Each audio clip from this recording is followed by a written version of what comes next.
All right, welcome back to SouFLoTV again, everybody. It is your host with the most. So they have assassinated Haiti's president. Wow, in our lifetime. So for those of y'all who don't know, and you might be wondering why he was assassinated, what led up to this, and all this other stuff. So his name is Jovenel Moise, and he was the Haitian entrepreneur. I believe it was bananas that he used to export. He used to farm bananas on a commercial level and export bananas, and he was a pretty successful person at doing that. So he was an entrepreneur and a politician who served as the 58th president of Haiti from 2017 until today, when he was assassinated in this year 2021, the 7th of the 7th. um what's also said that, listen, in 2016 he won the election, and by 2019 political unrest had broken out in Haiti, with large crowds gathering, oftentimes violently, burning tires, fighting against each other as well, because they wanted him out of there. Man, so right now some people are saying, listen, this is what happens when you don't give the people what they want. A government and a leader is supposed to be for the people, by the people, and he was not for the people, and neither was he by the people. So the election was stolen, as I've been told by quite a few Haitian people that I know. However, take this real quick. Haitian President Jovenel Moise had reportedly survived another assassination attempt, and this was, I believe, in 2018, when he was at a commemoration ceremony in the country's capital of Port-au-Prince. So this isn't the first time. They were just successful this time at getting him. In that attempt to let you know that it was serious, from 2018, they opened gunfire on him, and his security forces surrounded him. A couple of them took gunshots and were injured. So they were serious about getting him out of there, right? Moist security forces were said to have shielded him, the president, at the time, from the gunfires of the incident, and safely removed him from the scene. Now, Haitian authorities had earlier announced a temporary ban on the carrying of firearms throughout the country for security reasons. Why? Because they were in fear of his attempt, and since he was now in leadership, he can call things like, okay, since you want to kill me with a gun, nobody in the country carries a gun. With that going on, it gave rise to gang warfare. Now, gangsters, gunmen, they're always going to have their guns. So it became something huge, where the gang warfares basically took over Haiti. The reported assassination attempt came against the backdrop of resumed protests in the impoverished Caribbean nation that called for Moise's resignation from power. Thousands demonstrated to call for the resignation of President Jovenel Moise. Thousands. I mean thousands. I would probably say even millions. In Port-au-Prince on October 17th was one of the hugest protests they had. Now, earlier in that same day, thousands of Haitians took to the streets of the capital to protest such issues as the government's alleged misuse of funds from an oil assistance program. That same oil assistance program is known as the Petrojam scandal, which a Petrojam scandal also broke loose in Jamaica as well, and we're guessing that they were connected. Haiti, Jamaica, South America, etc., etc. We were out here to demand that Jovenel, this is what they were saying at the time, return the money from the Petro-Carib Fund. He robbed the money, and we want him to return the money. We are suffering too much. We can't even eat. Our kids can't even go to school. Jovenel has to leave power no matter what. This is what one protester told a major news network while they were there, and that was the first attempt at his assassination. Now, for those of y'all who don't really understand what's going on, I'll dig in some more. So, it is in its own backyard. The Biden administration, this was taken from WSWS.org, right? So in its own backyard, it says the Biden administration is backing an authoritarian regime in Port-au-Prince. Simultaneously, in a brutal violation of human rights, it is shipping plane loads of refugees, including babies and children, back into the violent and dangerous political situation in Haiti. So Haiti erupted, and just like how the Cubans fled Cuba, Haitians were fleeing to the United States of America as well. They were taken by the waterways, and they were also coming in by whatever means they could. What the United States of America was doing was sending a lot of these Haitians back. Now, this is a gross, how should I say it? A gross violation of human rights. Because under the Geneva Convention, I believe, and all human rights, you're not supposed to send someone back that goes. It's like someone knocks at your door and says, please open up, let me hide in here because they're firing gunshots outside and someone is coming after me, and you close your door and push them back outside to be fired upon. So the United States was looking like that safe door to many Haitians. However, that door was closed in many of them faces, and people were saying, this is human rights violation, man. Do you all see what is going on in Haiti? It doesn't get much more serious than this. So the U.S. State Department came down squarely in support of the corrupt and dictatorial government of President Jovenel Moise against mass demonstrations and general strikes challenging his extra-constitutional bid to remain in power. So basically his time in power was up, and he decided to rewrite the Constitution. He decided to stay in power longer than would have been allowed. The United States of America is said to have backed this move.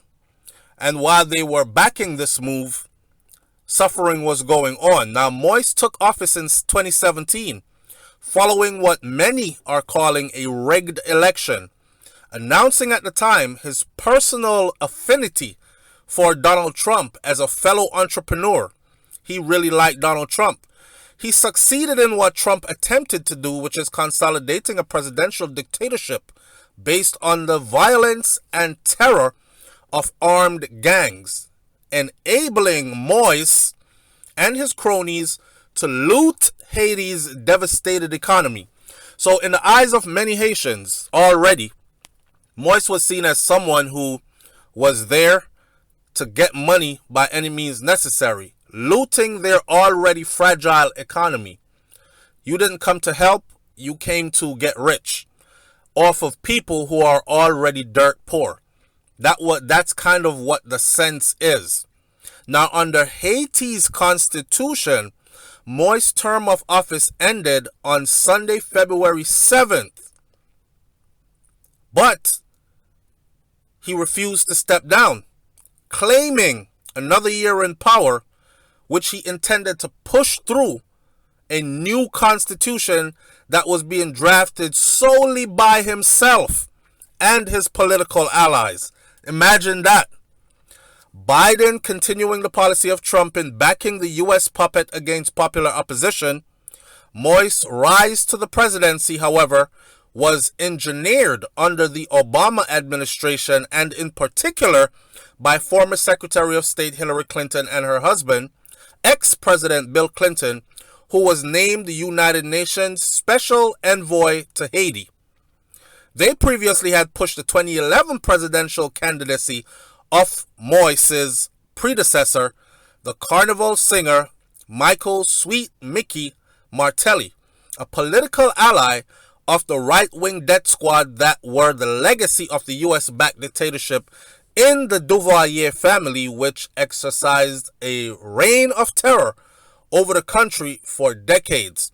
So let's cut this short. Moise's rule, was characterized by a steadily tightening dictatorial grip over Haiti. He not only dissolved the country's parliament rulings by decree for over a year, but he also stripped the country's local officials of their powers. He had employed assassins. He had dictated assassinations, massacres, and police state repression against his opponents. Armed gangs led by former and current police officers had been unleashed against neighborhoods in the capital of Port-au-Prince, as well as areas of the countryside, to crush opposition and intimidate workers and the oppressed rural poor. Let's leave that one right there. This is just so you get an understanding of where this is. There is an article on WSWS.org. That's WSWS.org. You can go read the article. The title of the article is Haiti and the Ugly Face of Biden's Human Rights Imperialism. Now, I'm not taking sides in this, saying that Biden is doing anything wrong. If all the information in this article goes true, then it gives you a clear understanding of what took place in Haiti. So we wake up this morning and the Haitian president assassinated by gunmen at his home. A state of emergency has been declared in Haiti. And it's not looking good right now. The assassination, there's a lady that has a house that gave an interview that lives close by where Moise's house was or is. And she said, it's an elderly lady, and she said that it sounded like earthquake, lightning, thunder, all that, because of the way how them gunshots were just clapping off. And obviously, it was high-powered weapons. The news has not told us yet how many times he was shot, if he was riddled with bullets, or if it was a straight-up one shot to the head or something. We know that he died from the wounds that he sustained from these men breaking into his private residence and opening gunfire on him. A couple of things here will point to an assassination as in a paid assassination, and that is the fact that the men who went into his place, neighbors could hear them speaking Spanish. Now, there are some Haitians that speak Spanish, but someone said that these men did not fit the descriptive characteristic of the local Haitians, right? They looked like Hispanic men that were accompanied by Haitian counterparts. Now, y'all got to understand this. There are groups of gangs. When local authorities were stripped of their powers, even police officers formed gangs, and there were groups of gangs like street gangs, and then you have thugs who formed their own street gangs, and these thugs had no reason to respect these police officers because they were no longer operating within the law. They were operating rogue. So it was all-out warfare in Haiti. Now, all this time this was going on in Haiti, and mass media remained quiet about it. We're right next door to Haiti, right here in Florida, USA, and we had no idea that all this was going on. I mean, we see videos from now and then, pictures from now and then, people burning tires in the street. Oh, they're protesting in Haiti again, but we had no idea that the situation was like this. One person says that a group of unidentified individuals, some of them speaking Spanish, and this was also gotten information from his property's cameras. Because, you know, he lived in a place that was very secured, supposedly. And what they've gathered so far is that some of them were speaking Spanish.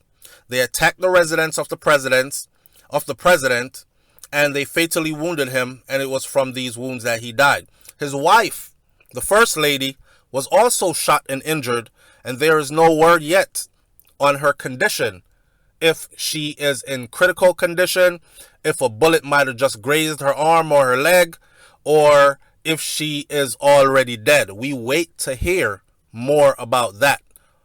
Now, all measures, this is the final message that has been put out. All measures are being taken to guarantee the continuity of the state and to protect the nation. But with Haiti politically polarized and facing growing hunger, fears of a breakdown in order for are spreading.